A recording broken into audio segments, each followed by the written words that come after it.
आजादी एक ऐसा एहसास जो हमेशा हमें गर्व की अनुभूति करवाता है। आज हम आजादी के साथ जो मन में आए वो कर सकते हैं, लेकिन आजादी से पहले के हालात इतने अच्छे नहीं थे। अपने ही देश में गुलामों की जिंदगी बहुत ही बदतर भरी थी और आज की आजादी और सुकून से भरी जिंदगी सिर्फ हमारे स्वतंत्रता सेनानियों और उनके बलिदान के कारण ही मिल पाई है। अगर स्वतंत्रता सेनानी एकजुट ना हुए होते तो शायद आज भी हम गुलामी में ही अपने दिन काट रहे होते और गुलामी के साथ ही आखिरी सांस लेते। लंबे समय से अंग्रेजों की हुकूमत का गुलाम रहे भारत देश ने काफी संघर्ष और बलिदान के बाद आजादी हासिल की, पर यह संघर्ष का खेल हमारे देशवासियों और स्वतंत्रता सेनानियों के द्वारा काफी लंबा रहा, जिसके लिए कई आंदोलन हुए। उनमें से ही सबसे बड़ा आंदोलन जो अंग्रेजों के खिलाफ चलाया गया था वो है क्विट इंडिया मूवमेंट, और इसे ही आजादी की तरफ रुख करने वाला अहम आंदोलन माना जाता है। महात्मा गांधी द्वारा 8 अगस्त 1942 को यह आंदोलन शुरू किया गया था। बता दें कि भारत छोड़ो आंदोलन को अगस्त क्रांति के नाम से भी जाना जाता है।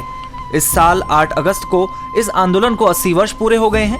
महात्मा गांधी के नेतृत्व में शुरू हुए भारत छोड़ो आंदोलन की शुरुआत मुंबई में करो या मरो नारे के साथ की गई थी।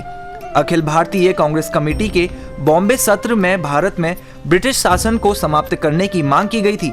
साल 1942 में जापानी भारतीय सीमा पर आ रहे थे, जिसके कारण अंग्रेज दबाव में थे और उन्होंने क्रिप्स मिशन के साथ बातचीत करने की कोशिश की, लेकिन ब्रिटिश सरकार ने अधिनियम 1935 में बदलाव कर दिया, जिसे भारतीय नेताओं ने ठुकरा दिया और क्रिप्स मिशन फेल हो गया। जिसके बाद क्रिप्स मिशन की विफलता ने ब्रिटिश सरकार को पूरी तरह से हिला दिया, जिस कारण भारत में ब्रिटिश वापसी के लिए 29 अप्रैल से 1 मई 1942 तक अखिल भारतीय कांग्रेस कमेटी कार्य समिति के प्रस्ताव पर चर्चा की गई। इलाहाबाद में हुई बैठक में भले ही महात्मा गांधी नहीं पहुंचे, लेकिन उनके द्वारा सुझाए गए कई विषयों को इस आंदोलन में शामिल किया गया था। इसके बाद ही 14 जुलाई 1942 को वर्धा में कांग्रेस कार्य समिति ने एक बैठक आयोजित की, जिसमें यह संकल्प लिया गया कि इस अहिंसक जन आंदोलन की कमान केवल महात्मा गांधी के हाथ में रहेगी। इसके बाद भारत छोड़ो आंदोलन ने जोर पकड़ लिया और 7 से 8 अगस्त 1942 तक अखिल भारतीय कांग्रेस कमेटी ने भारत छोड़ो प्रस्ताव को मंजूरी दे दी, और इस मंजूरी के बाद महात्मा गांधी ने करो या मरो का नारा देकर भारत की आजादी का एक नया पथ बनाया।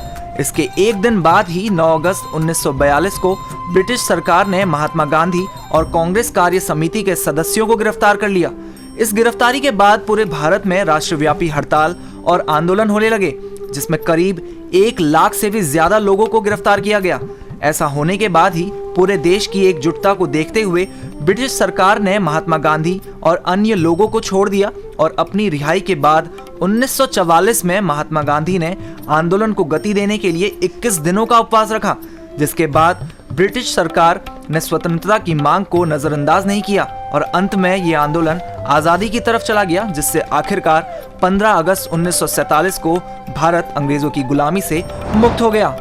आपको बता दें कि इस आंदोलन को 3 चरणों में बांटा गया था, जिसमें पहला चरण था शहरी विद्रोह, हड़ताल, बहिष्कार और धरने के रूप में चिन्हित, जिसे जल्द ही दबा दिया गया था।